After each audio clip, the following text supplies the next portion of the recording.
പ്രിയമുള്ളവരെ, വചനജ്വാല 1579 ദിനത്തിലേക്ക് പ്രവേശിക്കുന്ന ഇന്ന് ഡിസംബർ 27 ശനിയാഴ്ച എല്ലാവർക്കും ഏറ്റവും നല്ല ഒരു സുപ്രഭാതം ആശംസിക്കുന്നു. ഇന്നത്തെ വചന വായനയിൽ ഏശയ്യായുടെ പുസ്തകം 20 മുതൽ 38 വരെയുള്ള തിരുവാക്യങ്ങളാണ് നാം ശ്രവിക്കുക. ഞങ്ങളുടെ ദൈവമായ കർത്താവേ, അവന്റെ കയ്യിൽ നിന്ന് ഞങ്ങളെ രക്ഷിക്കണമേ. അങ്ങ് മാത്രമാണ് കർത്താവെന്ന് ഭൂമിയിലുള്ള സകല രാജ്യങ്ങളും അറിയട്ടെ. അപ്പോൾ ആമോസിന്റെ പുത്രനായ ഏശയ്യ ഹെസക്കിയായിക്ക് ഈ സന്ദേശം അയച്ചു. ഇസ്രായേലിന്റെ ദൈവമായ കർത്താവ് അരുളി ചെയ്യുന്നു, അസീറിയ രാജാവായ സെന്നകരീബിനെ സംബന്ധിച്ച് നീ എന്നോട് പ്രാർത്ഥിച്ചു. അവനെക്കുറിച്ച് കർത്താവ് അരുളി ചെയ്യുന്നു, കന്യകയായ സിയോൻ പുത്രി നിന്നെ വെറുക്കുകയും നിന്ദിക്കുകയും ചെയ്യുന്നു. ജെറൂസലേം പുത്രി പരിഹാസപൂർവം നിന്റെ പിന്നിൽ തലയാട്ടുന്നു. ആരെയാണ് നീ നിന്ദിക്കുകയും ശകാരിക്കുകയും ചെയ്തത്? ആർക്കെതിരായാണ് നീ ഉച്ചത്തിൽ സംസാരിക്കുകയും അഹങ്കാരത്തോടെ കണ്ണുയർത്തുകയും ചെയ്തത്? ഇസ്രായേലിന്റെ പരിശുദ്ധിക്കെതിരായി നിന്റെ ദാസന്മാർ വഴി നീ കർത്താവിനെ നിന്ദിച്ചു പറഞ്ഞു.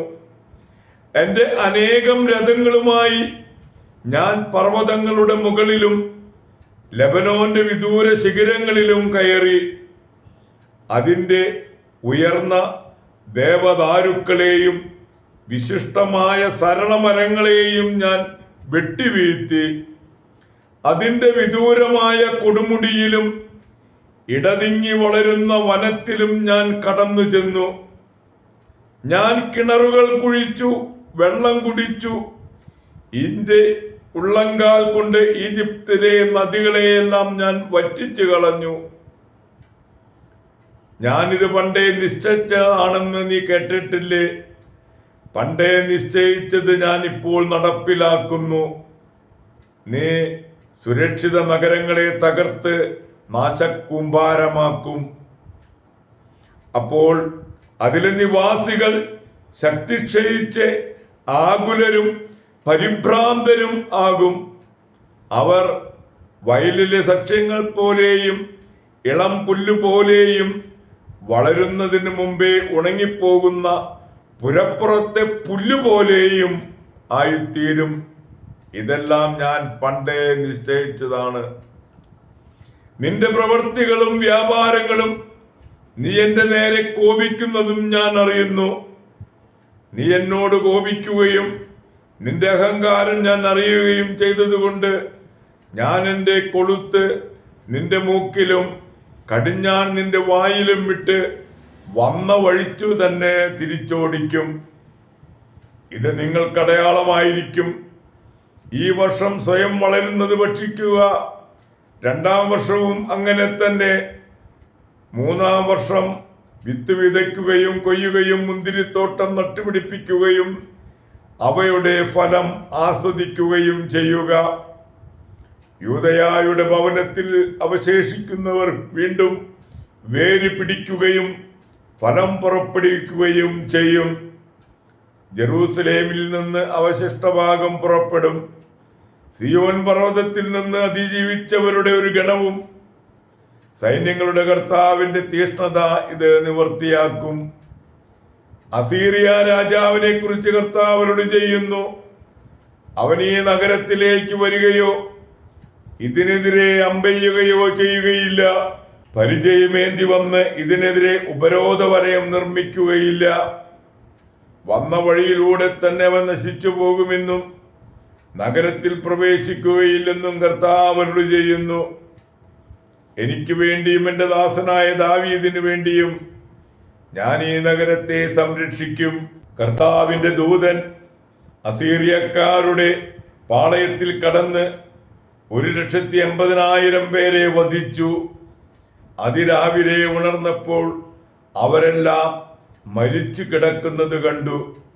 അപ്പോൾ അസീറിയ രാജാവായ സെന്നക്കരീബ് തിരിച്ചുപോയി നിനവേയിൽ വസിച്ചു. തന്റെ ദേവനായ നിസ്രോക്കിന്റെ ക്ഷേത്രത്തിൽ ആരാധന നടത്തുമ്പോൾ അവനെ പുത്രന്മാരായ അദ്രാമലെക്, ഷെരേസർ എന്നിവർ ചേർന്ന് വാളുകൊണ്ട് വധിച്ചിട്ട് അരാറാത്തിന്റെ ദേശത്തേക്ക് ഓടി രക്ഷപ്പെട്ടു. അവന് പകരം പുത്രനായ എസാർഹദോൻ ഭരണമേറ്റു. ദൈവത്തിന്റെ തിരുവചനമാണ് നാം ശ്രവിച്ചത്.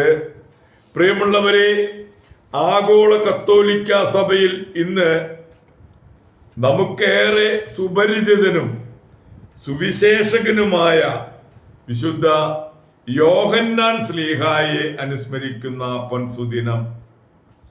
ബത്സയിദായിലെ സെബദിയുടെയും സലോമിയുടെയും ഇളയ മകനാണ് യോഹന്നാൻ. യോഹന്നാനും വലിയ യാക്കോബും സ്നാപക യോഹന്നാന്റെ ശിഷ്യന്മാരായിരുന്നു. ഒടുവിലത്തെ അത്താഴത്തിൽ ഈശോയുടെ മാറിൽ ചാരിക്കിടന്നിരുന്ന അവിടുത്തെ ശ്രേഷ്ഠ ശിഷ്യനാണ് യോഹന്നാൻ. ഈശോ രൂപാന്തരപ്പെടുമ്പോഴും യാരൂസിന്റെ പുത്രിയെ ഉയർപ്പിച്ചപ്പോഴും ഗത്സമനിയിൽ ചോര വിയർത്ത് പ്രാർത്ഥിക്കുമ്പോഴും ഈശോയുടെ മരണനേരത്ത് തൻ്റെ അമ്മയെ ഏൽപ്പിച്ചതും ബ്രഹ്മചാരിയായ യോഹന്നാനെയാണ്. 52-ാം ആണ്ടുവരെ ജെറൂസലേമിലും പിന്നീട് എഫോസൂസിലും അവിടെ വെച്ചാണ് മരിച്ചതെന്നും പറയപ്പെടുന്നുണ്ട്. ഇതിനിടയ്ക്ക് കുറെ കാലം വിപ്രവാസത്തിലായിരുന്നു. ആ സമയത്ത് തിളയ്ക്കുന്ന എണ്ണയിലിട്ട് വറുത്തെങ്കിലും അത്ഭുതകരമായി രക്ഷപ്പെട്ടെന്നാണ് പറയപ്പെടുന്നത്. യോഹന്നാന്റെ സുവിശേഷവും 3 ലേഖനങ്ങളും വെളിപാടും വളരെ ശ്രദ്ധേയമാണ്. വചനത്തിന്റെ ചരിത്രം കൊണ്ട് ആരംഭിക്കുന്ന തന്റെ സുവിശേഷം ഈശോയുടെ ദൈവത്വം സ്ഥാപിക്കാനാണ് എഴുതിയത്. യോഹന്നാന്റെ പ്രതീകം വാനമേഘങ്ങളിലേക്ക് പറക്കുന്ന കഴുകനാണ്. യോഹന്നാനെയും സഹോദരൻ യാക്കോബിനെയും ഇടിനാദത്തിന്റെ പുത്രന്മാർ എന്നാണ് വിളിച്ചിരുന്നത്. ഈശോയുടെ രാജ്യത്തിൽ ഈ 2 സഹോദരരെ ഇടത്തും വലത്തും ഇരുത്തണമെന്ന് ആവശ്യപ്പെട്ടത് അറിയാമല്ലോ. ദൈവത്തിന് നമ്മോടുള്ള സ്നേഹവും അതിലുള്ള വിശ്വാസവും കുഞ്ഞുമക്കളെ, നിങ്ങൾ പരസ്പരം സ്നേഹിക്കുവിൻ.